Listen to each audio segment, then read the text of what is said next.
بسم اللہ الرحمن الرحیم۔ ذی الحج کا مہینہ شروع ہو چکا ہے۔ آپ بچوں کو ہمارا اپنا جو اسلامی کیلنڈر ہے اس کے بارے میں لازماً پتہ ہونا چاہیے، اور اسے ہجری کیلنڈر بھی کہا جاتا ہے، ہجری کیلنڈر، کیونکہ اس کا آغاز آپ صلی اللہ علیہ وآلہ وسلم کی مکہ سے مدینہ ہجرت سے شروع ہوتا ہے، اس لیے اسے ہجری کیلنڈر کہا جاتا ہے۔ ہجری کیلنڈر کا یہ مہینہ ذی الحج کا مہینہ شروع ہوا ہے، اور جو ہجری سال ہے وہ 1447، جس طرح ابھی آپ کو عیسوی کیلنڈر کا سال 2026 چل رہا ہے اور مہینہ مئی کا ہے، اسی طرح جو عیسوی کیلنڈر یا ہجری کیلنڈر ہے اس کا مہینہ ذی الحج ہے، اور یہ سال کا آخری مہینہ ہے، اسلامی سال کا یہ آخری مہینہ ہے، اور 1447 محرم اسلامی سال کا پہلا مہینہ ہے، اور اس کے بعد 1448 شروع ہو جائے گا۔ یہ ابتدائی معلومات آپ کو بتانے کے بعد جو اصل بات میں آپ کو بتانا چاہتا ہوں کہ ذی الحج کے مہینے میں مسلمانوں کے لیے ایک بڑا اہم ایونٹ ہوتا ہے، ایک بڑا اہم تہوار ہے ہمارا، جسے حج کہتے ہیں۔ عبادت بھی ہے، ایونٹ بھی ہے، اور جس کے بعد ہم عید الاضحیٰ بھی مناتے ہیں، جسے بڑی عید بھی کہا جاتا ہے، یا قربانی والی عید بھی اسے کہتے ہیں۔ اس کا جو بیک گراؤنڈ ہے، پس منظر اردو میں جسے کہتے ہیں، یہ آپ بچوں کو پتہ ہونا چاہیے، بحیثیت طالب علم بھی، بحیثیت مسلمان بھی، کہ یہ جو بڑی عید ہے اس پر یہ دو کام ہم اہم کرتے ہیں۔ ان دو کے بارے میں آپ کو معلومات دوں گا۔ ایک، اس میں پوری دنیا کے مسلمان خانہ کعبہ کا وہاں پہنچ کر حج کی عبادت سر انجام دیتے ہیں، اور دوسرا اہم کام قربانی ہے۔ حج کا فلسفہ میں بعد میں آپ کو بتاؤں گا، پہلے یہ جو قربانی ہم کرتے ہیں، ابھی جو عید آ رہی ہے اس پہ مسلمان قربانی کرتے ہیں، جانور ذبح کرتے ہیں۔ یہ کیوں کرتے ہیں، کبھی سوچا آپ نے؟ اس کے پیچھے جو چیز کار فرما ہے، جو اللہ تعالی ہمیں بتانا چاہتے ہیں، سکھانا چاہتے ہیں، وہ کیا ہے؟ اس کا پس منظر یہ ہے کہ حضرت ابراہیم علیہ السلام آپ جانتے ہیں اللہ کے نبی تھے، اور قرآن انہیں خلیل اللہ کہتا ہے، اللہ کا دوست۔ حضرت ابراہیم علیہ السلام کا اتنا بڑا مقام ہے کہ آپ کو خلیل اللہ کہا گیا، کہ اللہ کے دوست ہیں۔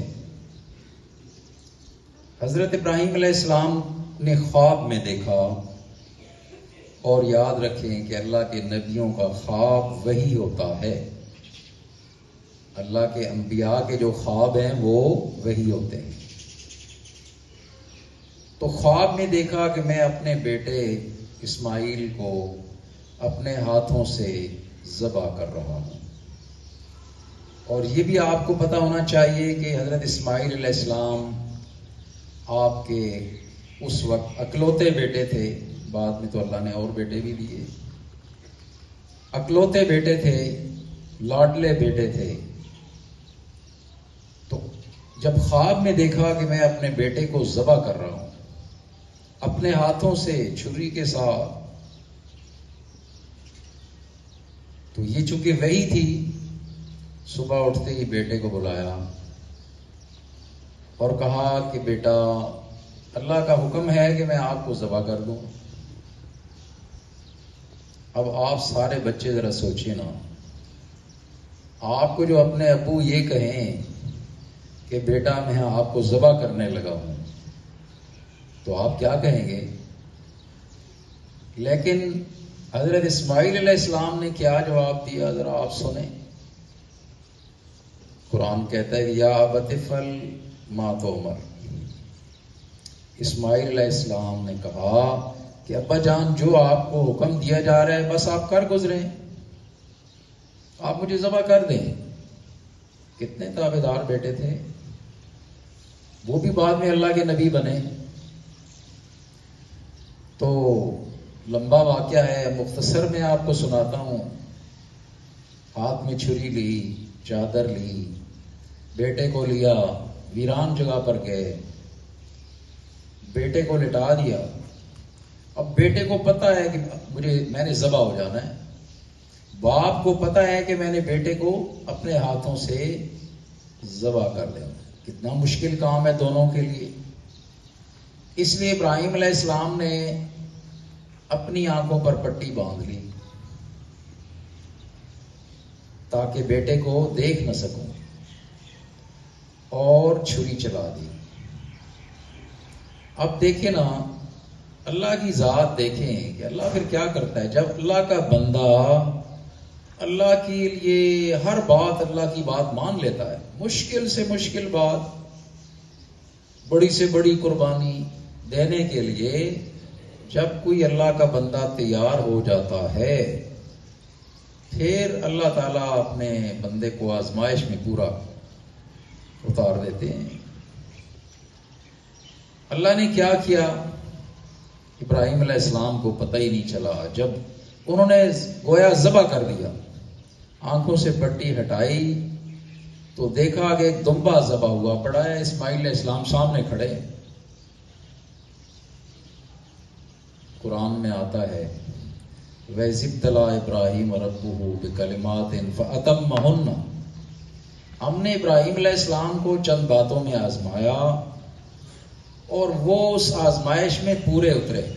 بہت بڑی آزمائش تھی، بیٹے کو ذبح کرنا کوئی معمولی بات تو نہیں ہے نا۔ گویا انہوں نے تو ذبح کر دیا تھا نا، یہ تو اللہ نے پھر بچا لیا۔ تو ایک یہ جو ہم قربانی کرتے ہیں، یہ ابراہیم علیہ السلام کی یاد میں کرتے ہیں۔ اللہ نے ان سے بیٹے کی قربانی مانگی تھی، آپ نے وہ قربانی دے دی۔ Attention please, period 1 stars. Attention please, period 1 stars. اس کا جو اب فلسفہ ہے وہ انشاءاللہ میں کل آپ کو بتاؤں گا۔ اب ٹائم ختم ہو گیا ہے کہ اس کے پیچھے اس قربانی کی روح کیا ہے، اس کا فلسفہ کیا ہے، اور پھر حج کے بارے میں بھی ہم بات کریں گے۔ میں آپ بچوں کو بتا چکا ہوں کہ ہماری جتنی بھی عبادات ہیں اسلام میں، ان سب کی ایک روح ہوتی ہے، ایک فلسفہ ہوتا ہے، ان کا ایک خاص مقصد ہے، بغیر مقصد کے نہیں ہوتی، جسے سمجھنا بہت ضروری ہے۔ تو اس مہینے میں حج اور قربانی، ان دونوں کا فلسفہ، ان کی روح انشاءاللہ آئندہ لیکچرز میں آپ کے سامنے عرض کروں گا۔